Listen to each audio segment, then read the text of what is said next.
Good morning students, আমরা পড়াচ্ছিলাম ন্যারেশনের মধ্যে আমরা এতটুকু পর্যন্ত আলোচনা করেছিলাম। দেখো, ন্যারেশনের মধ্যে আমরা অ্যাসার্টিভ সেন্টেন্স নিয়ে আলোচনা করছিলাম। কেমন অ্যাসার্টিভ সেন্টেন্স? তাহলে এতটুকু পর্যন্ত আই হোপ তোমরা এখন মোটামুটি বুঝতে পারো। যেমন আমরা একটা সেন্টেন্স দেখাচ্ছি, I said to him, I said to him, comma, inverted comma, I did the work. I said to him, I did the work. Now, look at the sentence. দেখো এখানে সাবজেক্ট কোনটা তাহলে? which one is subject এখানে বলো তো?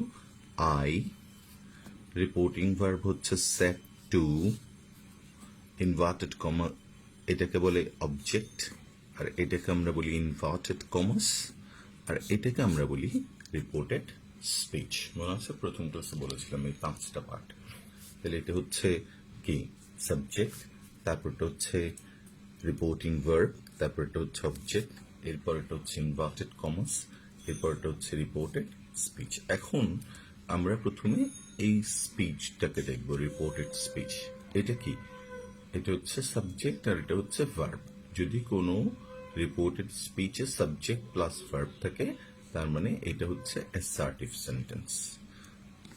না, assertive সেন্টেন্সের নিয়মগুলো পরিবর্তন কিভাবে হবে, পরিবর্তনের নিয়মগুলো আমরা লাস্ট 2 or 3 ক্লাসেসে তোমাদেরকে বলেছিলাম। তাহলে বলো তো, সেড টু, এটা কি করতে হবে? প্রথমে সেড টুটা পাল্টে গিয়ে হবে, বলো, টোল্ড।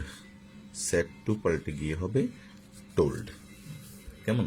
তাহলে I told him, এবার কি হবে? ইনভার্টেড কমা পাল্টে গিয়ে হবে that.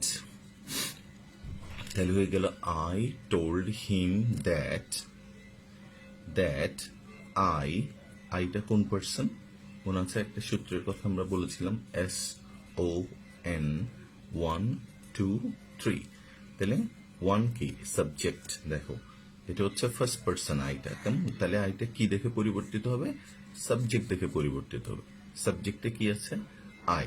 তার মানে এটার কোনো পরিবর্তন হবে না, আই। কেমন? এবার ডিড না, কোন tense? Past indefinite. Past indefinite পরিবর্তিত হয়ে পাস্ট পারফেক্ট হবে। পাস্ট ইনডিফিনিট পরিবর্তিত হয়ে পাস্ট পারফেক্ট হবে। পাস্ট পারফেক্ট মানে হ্যাড থাকবে, হ্যাডের পরে মূল ভার্বের পাস্ট পার্টিসিপল, তাই ডু এর পাস্ট পার্টিসিপল হচ্ছে কি? ডান। তাহলে পুরো সেন্টেন্সটা হবে। এবার পরিবর্তনের জায়গাগুলো আমরা অন্য কালি দিয়ে লিখলাম, so that you can better understand. Look how it changes. I told him that I had done the work. I had done the work. কেমন? এখানে যেমন ধরো আমরা পরিবর্তন করব, ধরো মডেল অক্সিলারিজ কি হবে? যেমন I said I can go there. ধরো I said I can go there, থেকে আমরা চেঞ্জ করব। কেমন? একদম সোজা। প্রথমে কি? I said এর জায়গায় said লিখে দিবা, ইনভার্টেড কমা চেঞ্জ করো দ্যাট, আই এর জায়গায় থেকে যাবে কারণ সাবজেক্ট দুইটা সেম। কেমন? এবার ক্যানের পাস্ট টেন্স কি? কুড। কুডের পরে কি হবে? গো হবে না ওয়েন্ট হবে? ওয়েন্ট না, রং হবে কি? গো।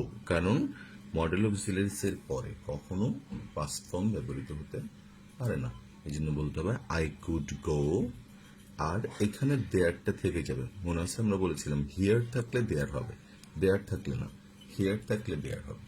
এরকম কিছু ওয়ার্ডের পরিবর্তনের কথা আমরা বলেছিলাম। দিস থাকলে দ্যাট হবে, হিয়ার থাকলে দেয়ার হবে, ইয়েস্টারডে থাকলে প্রিভিয়াস ডে হবে, টুমরো থাকলে কেমন দ্য ফলোয়িং ডে হবে বা দ্য নেক্সট ডে হবে। এই কথাগুলো তোমাকে খেয়াল রাখতে হবে। এখানে একটা ব্যতিক্রম আছে, লিখে নাও এটা। মাস্টের ক্ষেত্রে যদি কোনো সেন্টেন্সে তুমি মাস্ট শব্দটা পাও, মাস্টের ক্ষেত্রে একটা ব্যতিক্রম আছে। মাস্টটা দুই অর্থে ব্যবহৃত হতে পারে। একটা হচ্ছে চিরন্তন বাধ্যবাধকতা। চিরন্তন আমরা দুইটা দিয়ে লেখার চেষ্টা করতেছি। চিরন্তন মানে যেটা সবসময় একই, যেমন the sun rises in the east, এরকম টাইপের যদি হয়। We must respect our parents, কেমন চিরন্তন বাধ্যবাধকতা। আর আরেকটা হচ্ছে তোমার মাস্টটা যদি এমনিতে কি বলতো, অবশ্যই অর্থে ব্যবহৃত হয়, মানে সচরাচর যেটা চিরন্তন বাধ্যবাধকতা ছাড়া এমনিতে অবশ্যই হলে, যেমন তোমাকে বলল ইউ মাস্ট লিভ নাও, তোমার এখন কি জায়গাটা ত্যাগ করতে হবে, এই জায়গাটা ছেড়ে যেতে হবে, তাহলে ইউ মাস্ট লিভ নাও। একটা হচ্ছে চিরন্তন বাধ্যবাধকতা, ইউ মাস্ট লিভ নাও, এটা কিন্তু চিরন্তন বাধ্যবাধকতা না, এটা হচ্ছে এমনিতে তোমাকে কেউ বললো, আমি তোমাকে বললাম take a paper, you must write now, এখন তোমার লেখা উচিত, অবশ্যই তোমাকে লিখতে হবে, এটা চিরন্তন বাধ্যবাধকতা। কিন্তু তোমাকে যদি কেউ বলে ইউ মাস্ট স্টাডি হার্ড, তখন এটা চিরন্তন বাধ্যবাধকতা, যে কথাটা সবার জন্য কি বলতো অ্যাপ্রোপ্রিয়েট বা সবার জন্য পারফেক্ট, সেক্ষেত্রে আমরা এটাকে চিরন্তন বলি। যেন অল ম্যান মাস্ট ডাই, এখানে আমার আর তোমার কোনো ক্ষমতা নেই, ঠিক আছে? সেক্ষেত্রে আমরা কি করব বলতো, যখন দেখব যে এটা চিরন্তন বাধ্যবাধকতা, তখন এটার কোনো পরিবর্তন হবে না, কোনো পরিবর্তন হয় না। আর যদি অবশ্যই অর্থ হয়, খুব মনোযোগ দিয়েছেন, বা অবশ্যই অর্থ হলে তখন এটা পরিবর্তিত হয়ে হ্যাভ টু হয়ে যাবে। অবশ্যই হলে মাস্ট শব্দটা, এই যে মাস্টটা, তখন পরিবর্তিত হয়ে যাবে। চিরন্তন বাধ্যবাধকতাতে কোনো পরিবর্তন হয় না, কোনো পরিবর্তন হয় না, কোনো পরিবর্তন হয় না, কেমন? চিরন্তন বাধ্যবাধকতা হলে ওই সেন্টেন্সে মাস্টটা থেকে যাবে, কোথায়? পরিবর্তন করার সময়। কিন্তু যদি অবশ্যই অর্থে ব্যবহৃত হয়, তখন এটা পরিবর্তিত হয়ে হ্যাভ টু হয়ে যাবে, হ্যাভ টু, অথবা হ্যাভ টু যদি থার্ড পারসন সিঙ্গুলার হয় তাহলে হ্যাজ টু, আর যদি পাস্ট টেন্স হয় তাহলে কি হবে? হ্যাড টুতে পরিণত হবে, কেমন? তাহলে আমরা দুইটা সেন্টেন্স তোমাদেরকে দেখাবো এখন। দুই ধরনের দুইটা সেন্টেন্স দেখাচ্ছি, কিভাবে পরিবর্তন করতে হয় তোমরা খেয়াল করবা ভালো করে। যেমন প্রথমটা দেখো, she says to me, you must go there, ঠিক আছে? she says to, দেখো এখানে একটা তোমার জন্য কিন্তু প্রবলেম আছে, আমাদের এখানে সবসময় কিন্তু সেট টু দেওয়া থাকে, তো এই জন্য আমরা দেখবা একদম জোশে তাড়াতাড়ি টোল্ড বসাই, বাট মনে রাখতে হবে এখানে যদি এই ওয়ার্ডটা কি হয় বলো, প্রেজেন্ট ফর্মে হয়, তখন কিন্তু এটার পরিবর্তন হবে না। তাহলে সেক্ষেত্রে আমাদেরকে বলতে হবে শি টেলস মি, দেখো এটা প্রেজেন্ট ফর্ম, কেমন? আর যদি এটা প্রেজেন্ট ফর্ম হয় তাহলে এটারও কোনো পরিবর্তন হয় না, কারণ এটা তো present form. She tales me that, এবার ইউটা কোন person? Second person. Second person কি দেখে পরিবর্তিত হয়? অবজেক্ট দেখে। তাহলে মিটা কি হয়ে যাবে? I. She tales me that I, এবার মাস্টের কোনো পরিবর্তন হবে? মাস্ট এখানে কি চিরন্তন বাধ্যবাধকতা নাকি বাধকতা? না। ইউ মাস্ট গো দিয়ে, তার মানে কি তোমাকে অবশ্যই যেতে হবে, এটা চিরন্তন বাধ্যবাধকতা না, বলছে যেতে হবে, কেমন? তাহলে অবশ্যই, তাহলে সেক্ষেত্রে মাস্টটা এখানে আমরা পরিবর্তন করে আই হ্যাভ টু, মাস্টের পরিবর্তে I have to go there, I have to go there. দেখো চেঞ্জটা কিভাবে হলো, শি টেলস মি দ্যাট আইটা কেন হচ্ছে খেয়াল করো, ইউ এখানে সাবজেক্ট, তাহলে সেকেন্ড পার্সন সবসময় অবজেক্ট থেকে পরিবর্তিত হয়, এই জন্য আমরা অবজেক্টকে মিকে আই করে ফেললাম, আই। এবার আই, যেহেতু এটা চিরন্তন বাধ্যবাধকতা না, এই জন্য আমরা বললাম আই হ্যাভ টু গো দেয়ার, কেমন? পরেরটা যেতে পারি। আচ্ছা, পরেরটাতে চলে আসো। কি বললাম, she said to her brother. She said to her brother, comma, inverted comma, you must leave now. তোর বেশি ডিস্টার্ব করতেছে, তো বলছি ইউ মাস্ট লিভ নাও, তোমার এখন যাওয়া উচিত, যে তোমার যাওয়াটা ভালো হয়। তাহলে কি হবে এবার বলো? প্রথমে আমরা কোন কোন অংশগুলো চেঞ্জ করবো এগুলোকে একটু দেখি। সেট টু না, সেট টু, এখানে সেট টুটাকে আমরা পরিবর্তন করব প্রথমে। কেমন? Her mother, inverted comma change হয়ে যাবে, ঠিক আছে? এবার এখানে মাসটাকে আমরা দেখব, মাসটা কোন ফর্মে আছে, চিরন্তন বাধ্যবাধকতা নাকি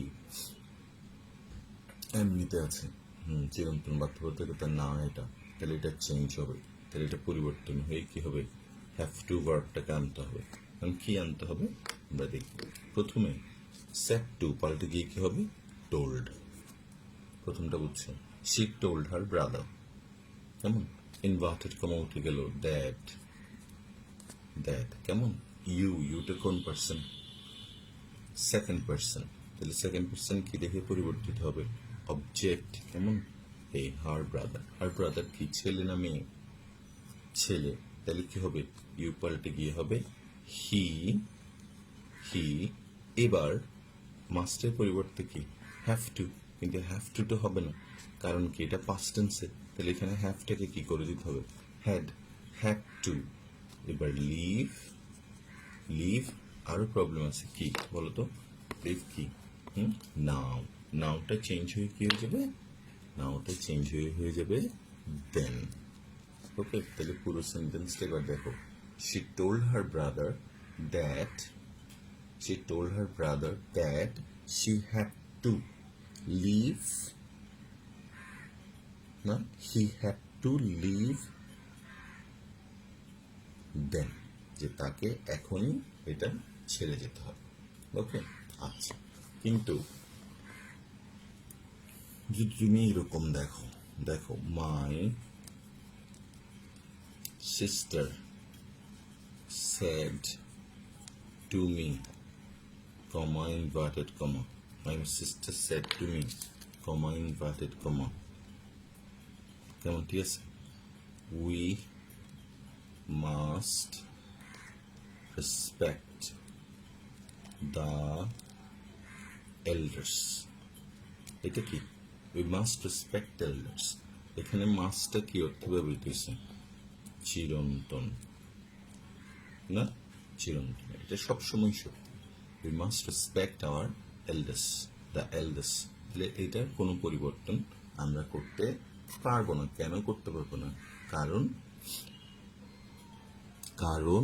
এটা একটা চিরন্তন বাধ্যবাধকতা, এটা সব ক্ষেত্রে আগেও যেমন সঠিক ছিল, এখনো এটা কি বলতো ঠিক। So we can change, so কি করতে হবে, my sister, no change, set to পাল্টে গিয়ে কি হবে, টোল্ড মি, ইনভার্টেড কমা উঠাই দিয়ে এখানে কি লিখবা, দ্যাট। ওকে, তাহলে my sister told me that we, এবার উই মানে কে বুঝেছে বলতো, উই মানে আমরা, কি মাই সিস্টার, মি, দুজনে এখানে চলে আসছে, দে লেখা যায়, আমরা দে লিখতে পারি better, they must respect the elders, এটা হচ্ছে তোমার অ্যাসার্টিভ সেন্টেন্সের কিছু পরিবর্তন। কেমন? এবার আমরা একটা, তাহলে অ্যাসার্টিভ সেন্টেন্স তোমরা মোটামুটি clear, I hope assertive sentence clear. এবার আমরা যাব ইন্টারোগেটিভ সেন্টেন্স। প্রথম কথা হচ্ছে ইন্টারোগেটিভ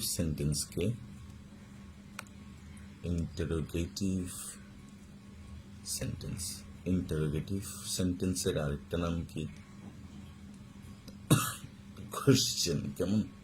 আচ্ছা, মনে রাখবা ইন্টারোগেটিভ সেন্টেন্স দুই প্রকার, একটাকে আমরা বলি ইয়েস নো কোশ্চেন, আর আরেকটাকে বলি WH কোশ্চেন। ইন্টারোগেটিভ সেন্টেন্সকে আমরা দুভাগে ভাগ করি। নাম্বার 1, একটা হচ্ছে ইয়েস নো কোশ্চেন, আর একটা হচ্ছে WH কোশ্চেন। ঠিক আছে, সাধারণত যে প্রশ্নগুলো do verb, have verb, modals, কেমন দেখো তো ঠিক কিনা? Do verb, have verb, modals অথবা বি ভার্ব। হ্যাঁ, আবার বলো প্রথমটা কি? হ্যাঁ, প্রথমটা হচ্ছে বি ভার্ব। বি ভার্বে কি কি আছে? M, is, are, was, ওয়ের। তারপরে কি বলো তো? Do verb. ডু ভার্বে কি কি আছে? Do, does, did. তারপরে কি আছে? Have verb. হ্যাভে কি কি আছে? Have, has, had. তাহলে প্রথমে হচ্ছে be verb, do verb, have verb. এরপরে কি? এরপরে মডেল অক্সিলারিজ। তাহলে মডেল অক্সিলারিজে কি কি আছে? Can, could, may, might, shall, should, will, would, must. Can, could, may, might, shall, should, will, would, must. তাহলে কি কি পেলাম? Am, is, are, was, were, do, does, did, have, has, had, can, could, may, might, shall, should, will, would, must. এই ভার্বগুলোর যে কোনো একটা দিয়ে, আমরা যে চারটা ভার্ব বললাম, এই চারটা ভার্বের যে কোনো একটা দিয়ে তুমি যদি কোশ্চেনটা শুরু করো, তাহলে এটার উত্তর অবশ্যই ইয়েস বা নোতে দেওয়া যাবে। ঠিক কিনা দেখো তুমি? যেমন আমি তোমাকে বললাম আর ইউ ওকে, তুমি বলতে পারবো আমাকে ইয়েস অর নো। তোমাকে বললাম আমি আর ইউ সুবর্ণা, তুমি যদি নাম সুবর্ণা হয় তুমি বলবো ইয়েস, আর যদি না হয় নো। ঠিক আছে? বাকিটা তুমি বলতে পারো, বাট ইয়েস বা নোতে দেওয়া সম্ভব। যেমন do you like your country, do you love your country, তুমি বললে ইয়েস। এবার তুমি বললো do you like to go to other countries, তুমি বললে ইয়েস। তারপর আমি বললাম can I take this money, তুমি বললে no. Have you taken a cup of tea, yes or no. দেখো, হ্যাঁ। তারপর এই যে কোনো একটার উত্তর ইয়েস বা নোতে দেওয়া সম্ভব, কিন্তু যদি এই শব্দগুলোর পূর্বে ডাব্লিউএইচ সম্বলিত কোনো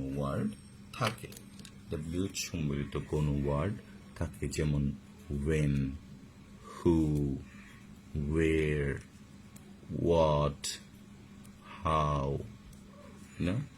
ওয়েন ডাব্লিউ, দেখছো?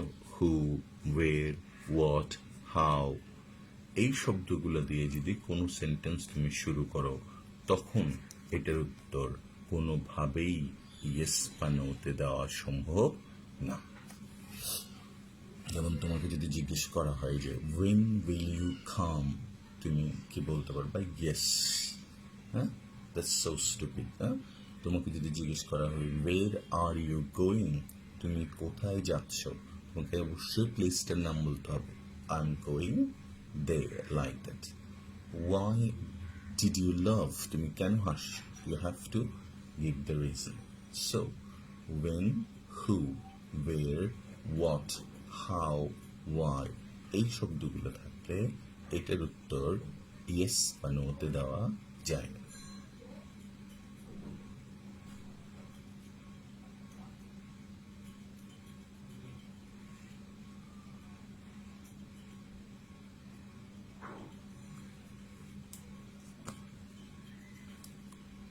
যেমন ইয়েস, নো, কোশ্চেনের ক্ষেত্রে ইনভার্টেড কমা উঠে গিয়ে ইফ বা ওয়েদার বসে। ইয়েস, নো কোশ্চেনের ক্ষেত্রে ইনভার্টেড কমা উঠে গিয়ে ইফ বা ওয়েদার বসে। কেমন? আর ইন্টারোগেটিভ সেন্টেন্সের ক্ষেত্রে মনে রাখো রিপোর্টিং ভার্ব সেট টু পাল্টে আস্কড বসে। রিপোর্টিং ভার্ব সেট টু পাল্টে আস্কড বসে। এখানে আমরা কি লিখেছি দেখো, আস্ক আর পাস্ট টেন্সে হচ্ছে আস্কড। ইয়েস নো কোশ্চেনের ক্ষেত্রে কি ইনভার্টেড কমা উঠে গিয়ে ইফ বা ওয়েদার বসে, আর রিপোর্টিং ভার্ব সেট টু পাল্টে গিয়ে কি বসে, আস্ক বসে। এবার একটা মেইন কথা মনে রাখবো, সকল সেন্টেন্সকে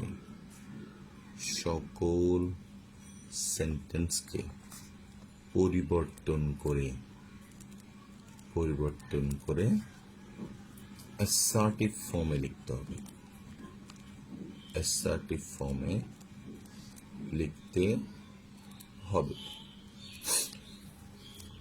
অ্যাসার্টিভ ফর্মে লিখতে হবে, সকল সেন্টেন্সকে পরিবর্তন করে অ্যাসার্টিভ ফর্মে লিখতে হবে। তাহলে ইয়েস নো কোশ্চেনের বেলায় এই তিনটে নিয়ম তোমাকে অবশ্যই ফলো করতে হবে, যা জানতে হবে। যেমন আমরা একটা দেখাচ্ছি, দেখো, he said to me, comma inverted comma, are you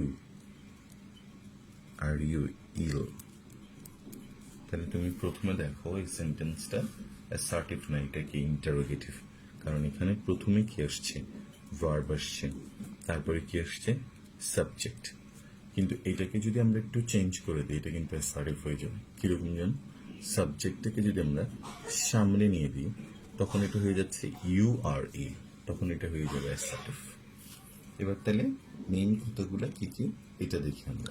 যেমন প্রথমে কি করতে হচ্ছে, আমাদের রিপোর্টিং ভার্বটাকে চেঞ্জ করতে হচ্ছে, ঠিক না? সেট টু বলতো, এখানে কি হবে, অ্যাসার্টিভ তো না, এই সেন্টেন্সটা কি ইন্টারোগেটিভ। তাহলে ইন্টারোগেটিভ যেহেতু, এটা হবে হি আস্কড মি, প্রথমটা দিয়ে দিলাম, হি আস্কড মি। কেমন, ইনভার্টেড কমা ক্লোজ। এবার কি এটা আর ইউ ইল, দেখছো, যেহেতু এটা বি ভার্ব দিয়ে শুরু হয়েছে, তাহলে এটা yes no question. Yes no question বলে তখন এখানে হবে ইফ। কেমন, এবার ইউটা কোন পার্সন, ইউটা কোন পার্সন, এটা দেখে পরিবর্তিত হবে। তো কি আছে, মি, তাহলে কি হবে, আই এর সাথে এবার আসো টেন্সের ব্যাপারে, আর না প্রেজেন্ট ইনডিফিনিট, না প্রেজেন্ট ইনডিফিনিট পাল্টে গিয়ে কি হয়, পাস্ট ইনডিফিনিট। মনে আসছে ওই যে টেন্সের নিয়মগুলো অলওয়েজ মনে রাখতে হবে। কি, present indefinite, past indefinite, present continuous, past continuous, present perfect, past perfect, present perfect continuous, past perfect continuous, past indefinite, past perfect, past continuous, past perfect continuous, এবং পাস্ট পারফেক্ট এবং পাস্ট পারফেক্ট কন্টিনিউয়াস টেন্সের কোনো পরিবর্তন হয় না, হবে না, হতে পারে না। এই জন্য আই, দেখো, যেহেতু পাস্ট টেন্স, আই এর সাথে কি হবে, ওয়াজ না ওয়ের, ওয়াজ, তাহলে আই ওয়াজ হবে, ওয়ের হবে না, আই ওয়াজ ইল। পুরো সেন্টেন্সটা এবার লিখো তুমি, he asked me, inverted comma তুলে দিলে, if I was ill, he asked me if I was ill. ঠিক আছে, আরেকটা দেখাচ্ছি, দেখো, she said to me, comma inverted comma, do you know me, do you know me. এখানে একটা problem আছে, কি বলতো, আগের সেন্টেন্সটা থেকে এই সেন্টেন্সটা একটু ডিফারেন্ট। কেন, কারণ এখানে ডু নো দুইটা ভার্ব, দেখো, তাহলে এটাকে অ্যাসার্টিভ করতে হলে কি হবে, ডুটা যদি তুমি বাদ দিয়ে দাও, তাহলে এটা অ্যাসার্টিভ হয়ে গেছে, দেখো, ইউ নো মি। এবার বাকিটা আগের নিয়মে তুমি চেঞ্জ করবা। She said to, said to আমরা ক্রস করে দিলাম, সে আস্কড মি, প্রথমটা হয়ে গেল, সে আস্কড মি। কেমন, শি আস্কড মি, যেহেতু ইন্টারোগেটিভ সেন্টেন্স, এবার ইনভার্টেড কমাতে দ্যাট বসবে না, কি বসবে এখানে, ইফ অথবা ওয়েদার, ইফ। এবার ইউটা কোন পার্সন, সেকেন্ড পার্সন, কি দেখে পরিবর্তিত, অবজেক্ট, মি আছে এখানে, তাহলে ইফ আই। কেমন, এবার নো এর পাস্ট ইনডেফিনিট টেন্স বলো, নোটা হয়ে যাবে নু, KNEW, নু। এবার মিটা কি, ফার্স্ট পার্সন, তাহলে শিটা কি হয়ে যাবে, her, if I knew her. লিখো, she told me, sorry, she asked me if I knew her, she asked me if I knew her, she asked me if I knew her. Okay, আচ্ছা, very good. বারবার, আচ্ছা, এবার have দিয়ে দেখো, she said to me, comma inverted comma, have you done this? আগের নিয়মগুলো আবার ভুলে গেলে হবে না, কারণ ওগুলো যে নিয়মগুলো আমরা বেসিক নিয়ম ওগুলো আসলে সব সেন্টেন্সের ক্ষেত্রে এটা অ্যাপ্লাই করতে হয়। তাহলে she said to me, have you done this? এবার চেঞ্জ করো, she said to, লিখো she asked me,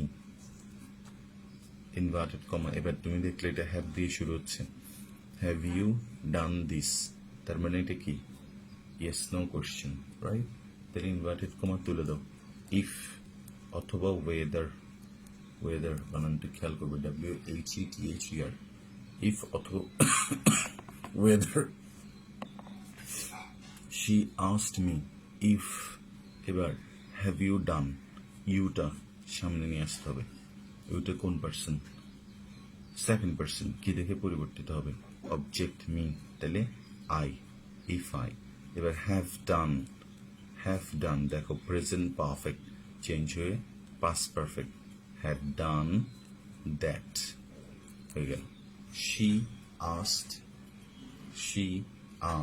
কি বলতো?